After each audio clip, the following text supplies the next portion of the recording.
With us today is film director James Camali, actors Jance Enslin and Carly Pope from the new film, The Mental State. Now, having won Best Feature, Actor and Director at more than a half a dozen film festivals and screened at nearly 24 well-respected festivals, The Mental State is a tense, honest look at so many of the issues plaguing America today, filled with very powerful performances and a heartbreaking story. Filmmaker James Camali has volunteered for over 20 years for children and adults with disabilities, as well as behavioral and mental health issues, and his time spent learning through his volunteer work helped inspire this very powerful film. And actress Carly Pope is best known for her roles in the television series Popular, The Collector, Suits, and film roles in Eleesium with Matt Damon and Jodie Foster, as well as Two for the Money with Al Pacino. And actor Jance Enslin plays Andy in The Mental State, which is his strongest performance to date, a true breakout role. And Jance is also known from the TV series First Love, as well as numerous short films. So ladies and gentlemen, let's welcome filmmaker James Camali and actors Carly Pope and Jance Enslin to the show. Welcome, everyone. Hi. Hey there.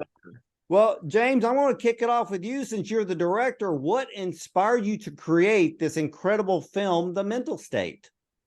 Yeah, sure. So I grew up post-Columbine, going to school, doing very bizarre things like rehearsing exit strategies and doing lockdown drills and having this vague sense of paranoia about an event like that happening.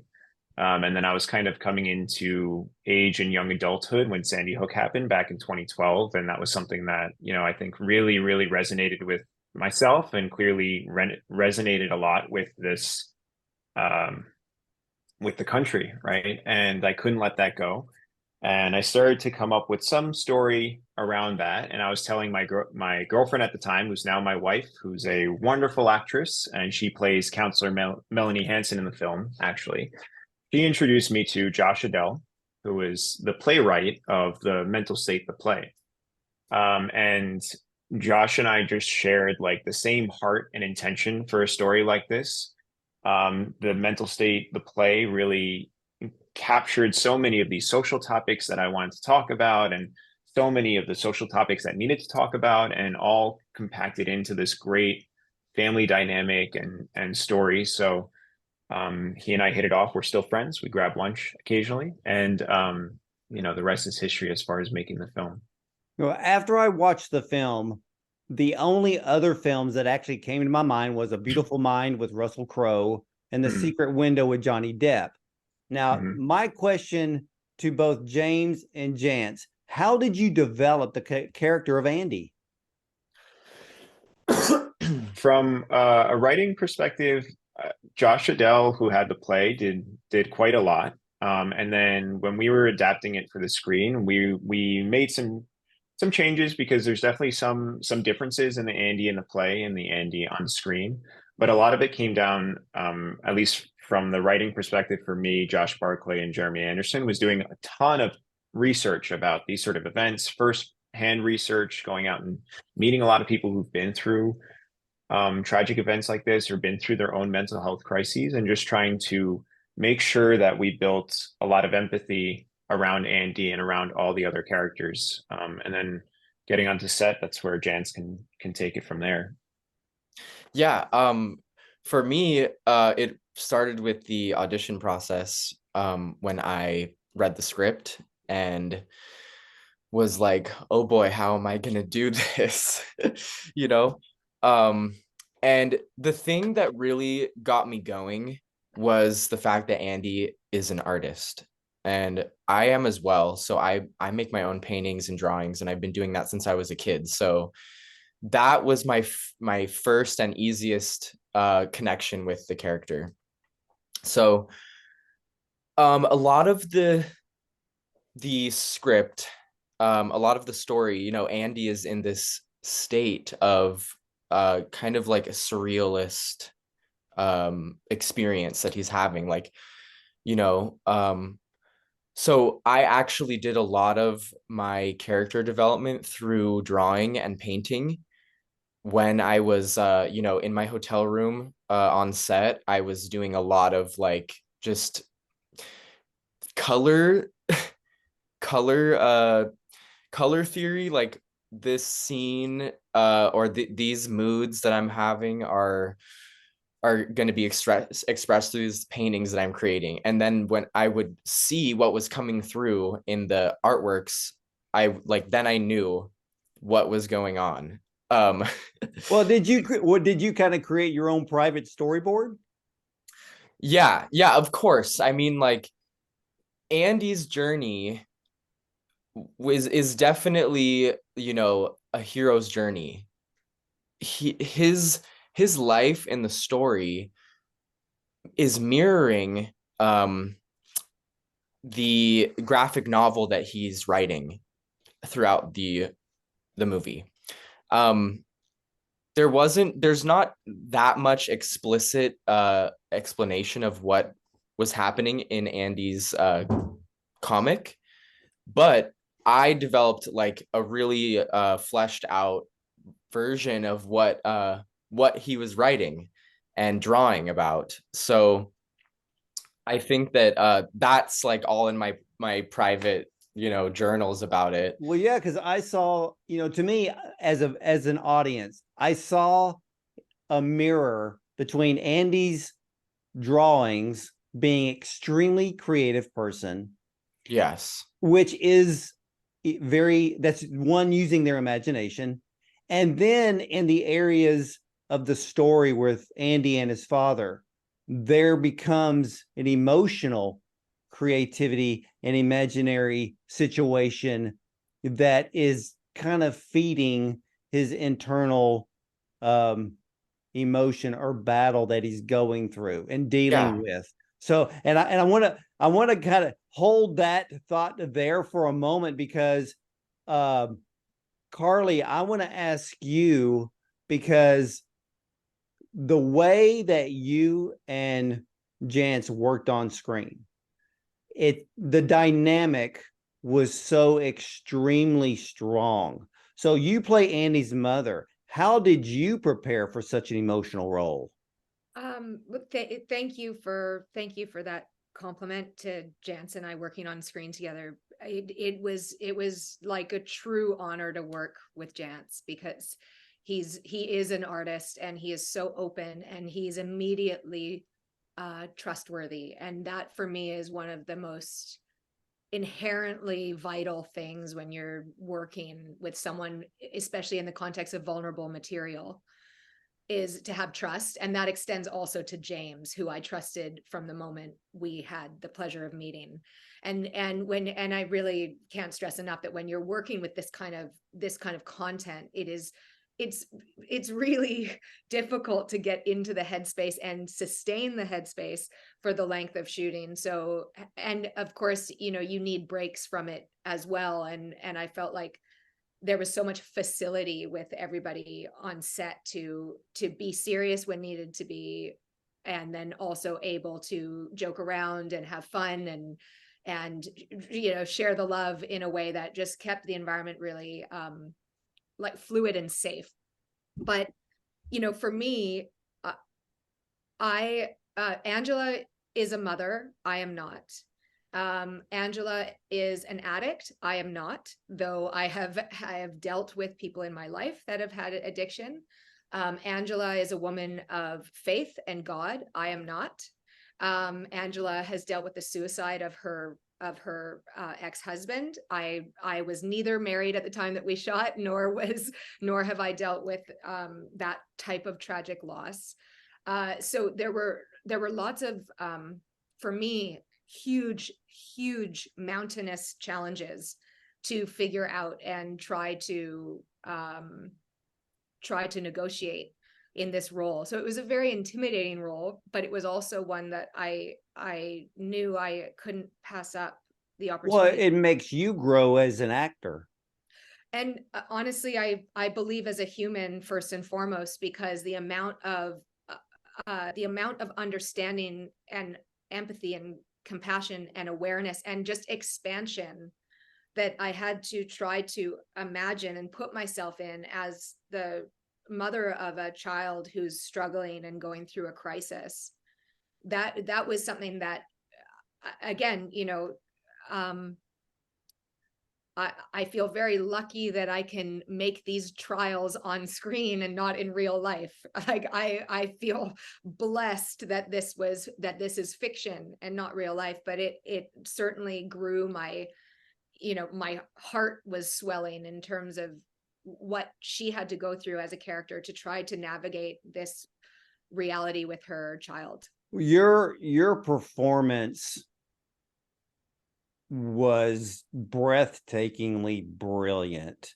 Oh, And bless you. James, I've got to ask you, because I had to go back a second time through the film because something, I think it just popped into my head. And I'm like, wait a minute, I got to go back.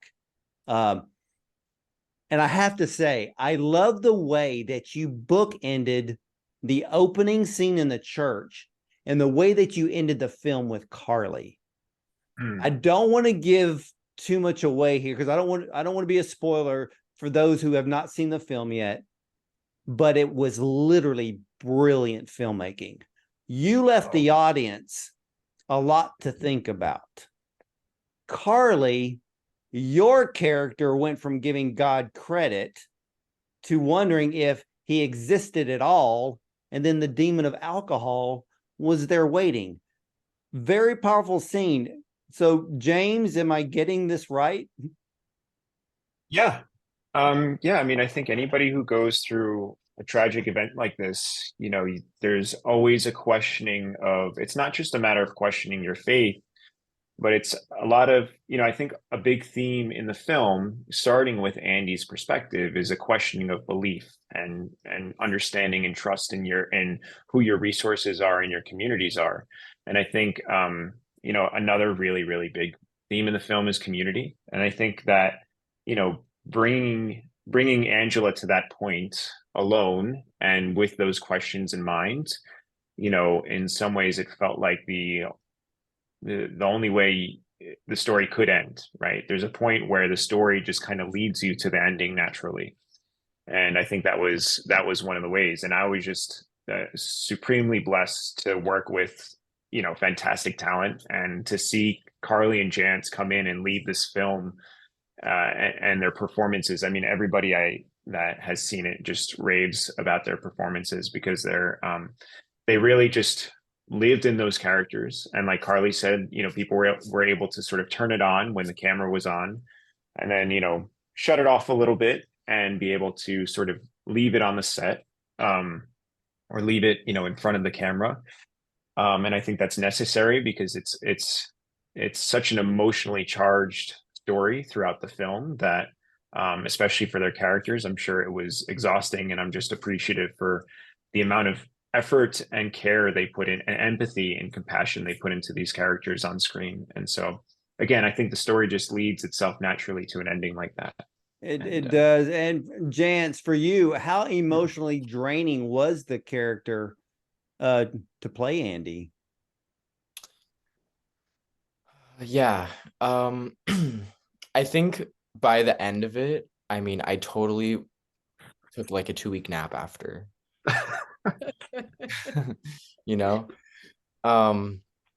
But I would say that it was emotionally draining, but I think that there was a lot of points when, rather than being exhausted, Andy was ignited, and he was definitely in a frenzy of heightened energy.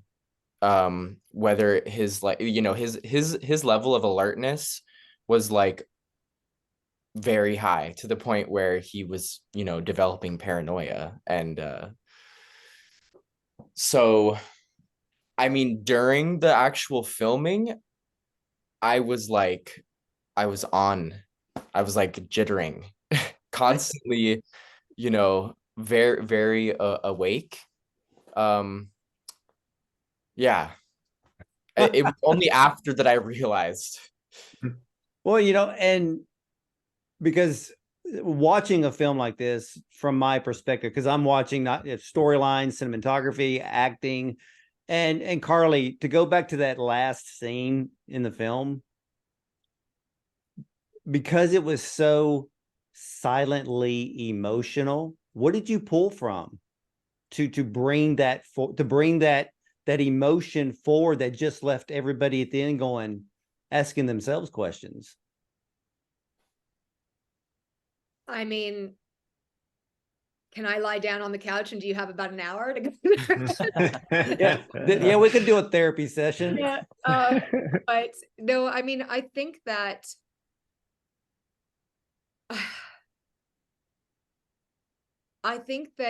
it's, you know, to get to that moment in the film was like holding all your breath inside, like not being able to exhale.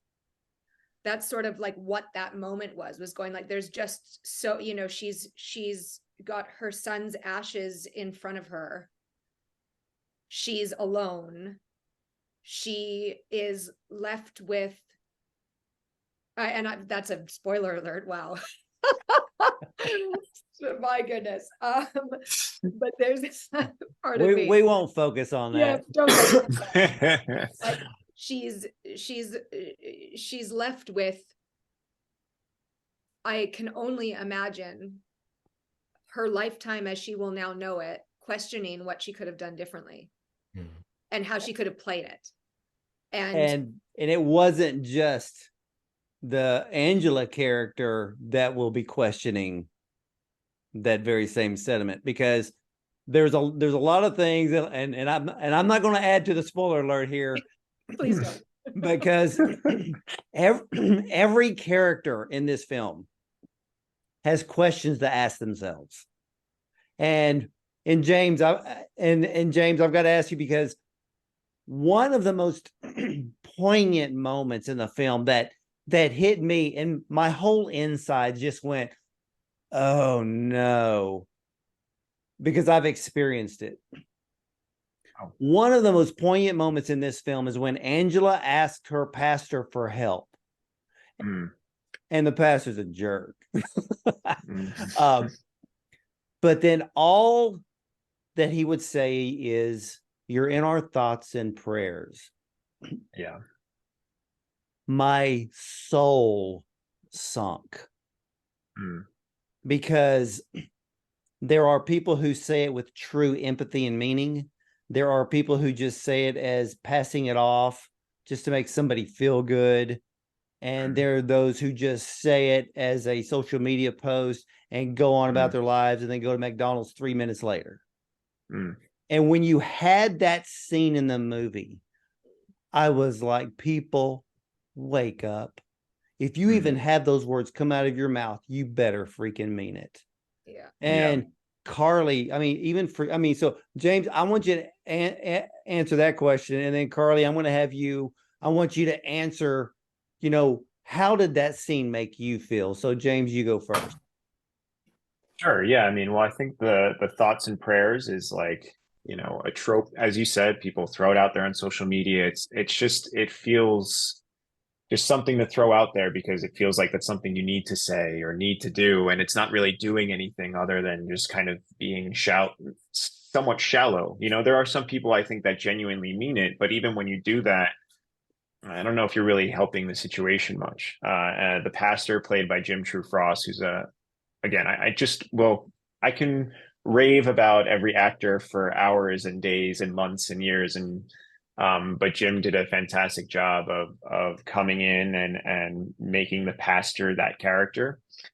And, you know, you said you experience it in a similar, in your own way. And I'm sorry that you did experience that, but that was also coming from stories that I read and even heard firsthand of people who were experiencing their own mental health crises and being told by their church or their pastor of, you know, hey, maybe try a different church or try something different because, you know, creating a lot of hoopla around here, you know, more or less. Right. And it's devastating. And so I just wanted to, again, I'm not trying to generalize everybody's situation going through any of these events or any of these moments in their lives, but just trying to shine a light on the fact that this is happening and these people do need these resources, and the community. So And that's one of the things, because I looked at your background and then when I watched the film, I love the fact that with this film,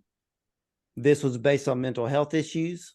This was not based on politics at all. It wasn't based on gun control and all that stuff. This was based on mental health, where the audience focuses on every character. And you really secretly and silently highlighted the fact that even in healthcare facilities, even in faith-based organizations, there are those that show a true lack of empathy, and that lack of empathy has led for some people, like the character of Andy, to do some bad things. Well yeah, said. I think, yeah, that's very well said, of the systems themselves lacking the empathy, more so than the people around them. Yeah, And everybody yeah. in Andy's life was trying to help him, Mhm. but it was a lack of material resources that was the problem. And Jance, you hit the nail on the head, because that's what I noticed. And James, that's when I noticed with your background that your research showed that it could be based on demographics. It could be based on economics, that those who truly need help, they may be living in the wrong town. They may be living in the wrong community that provides none of the resources. And those resources that are there, it's just normal, everyday people just trying to do their best. Well, that's what's so sad to me about this story, truthfully, is because,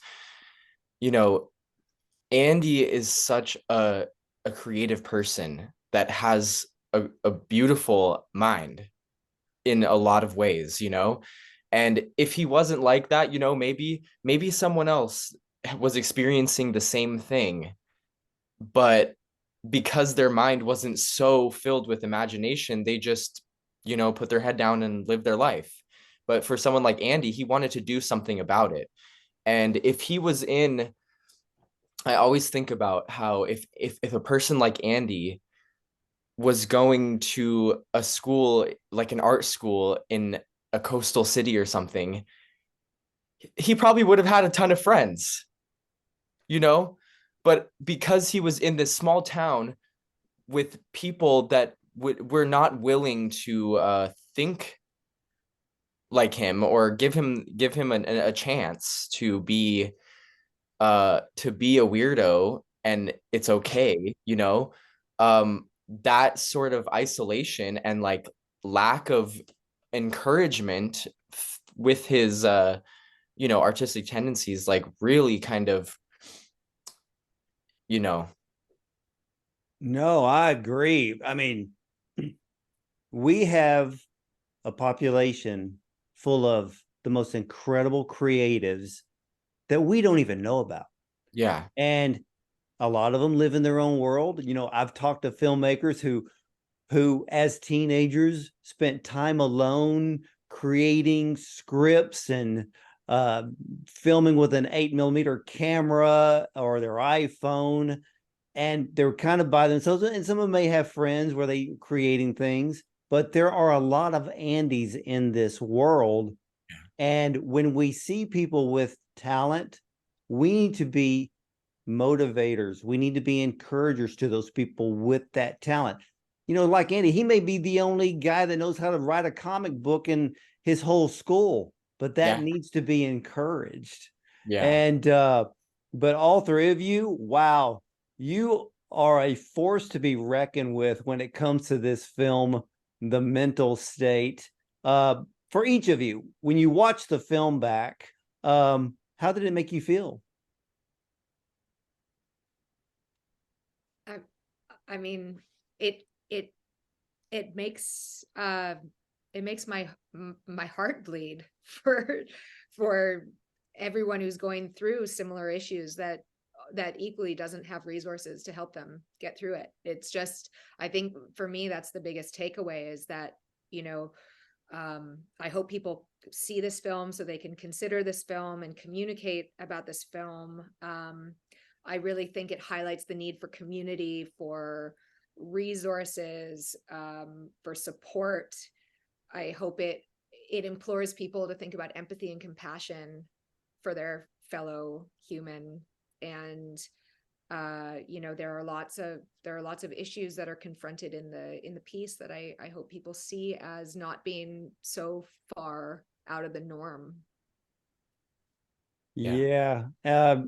James?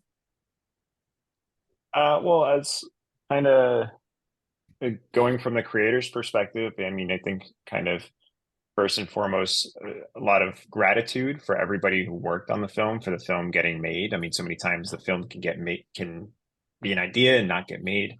Gratitude for everybody from, the producers supporting me, Matt Einstein and Glenn Trotner, to my co-filmmaker, Ronnie, who's a fantastic artist in his own sense and really brought so much to the film, and to every actor that I got to work with. So a lot of gratitude and a lot of pride that people were willing to come in and tell this story. And then just on an emotional level, I mean, very similar to Carly, of, your heart breaks for everybody in this film, everybody involved. And the just a hope that it can continue to encourage empathy and compassion and spark conversation around these topics even further. And Jance? Yeah, for me, I definitely, when I watch the movie, I feel a sense of pride that, I was able to be a part of something that feels important, like that. And I think it's like just a beautiful film, and I'm glad it exists in the world. And I feel so grateful to have worked with all of these talented people, as the ones on the screen, and so many who were not on screen but were integral parts of this. So I just feel grateful to have met them and worked with them. And then also, I just really hope that some people will see this movie and maybe like check in on their kids, like if, because by the time that Carly's character, Angela, noticed that she had to do something, it was already too late, to be honest. These types of things do not come out of nowhere. It's not random, and it's not just, there's no one reason, but it starts with noticing, and it starts with being able to like give kids who may be suffering a platform to express themselves. So if you're a parent that sees this movie, and then you come home and you notice that your 11, 12-year-old kid is like having some problems, like you might want to address that before they have more faculty to like do something that is dangerous, and I think that is possible. I think that like literally lives can be saved if people like listen to their kids and like notice them. I agree. That's exactly what I thought the moment the film ended. I was questioning my own parenting. And doesn't matter how old your kids are, if they're even out of the house, you still need to watch over them. And James, where can everyone see The Mental State? So Mental State comes out December 19th on all digital platforms. That would be Apple TV, Amazon, Vudu, everywhere you can go buy a movie digitally. It'll be there waiting for you to go and watch it. All right, ladies and gentlemen, The Mental State. Is it a suspense thriller, a drama, or is it a social impact film highlighting mental health issues? Well, it's all of the above. The Mental State is so powerful that these are the types of performances that the Academy needs to give nominations to. Brilliant acting, brilliant directing, brilliant storytelling. And this is a film that is an absolute must-see by everyone in society today, because, and keep an eye out on your friends and your loved ones, And always keep in mind, show empathy everywhere you go, because love is a powerful thing. And I want to thank you, James. I want to thank you, Jance and Carly, for sharing this powerful film with us today. Thank you, Ward. All Thank you so right. Thank you so much, Ward. Wonderful. Thank you. You're very welcome. And ladies and gentlemen, you know, you can see the replays on Bond on Cinema as well as the Dr. Ward Bond Show, because we're bringing this mental health issue film to you. And as for me, I'll see you next time.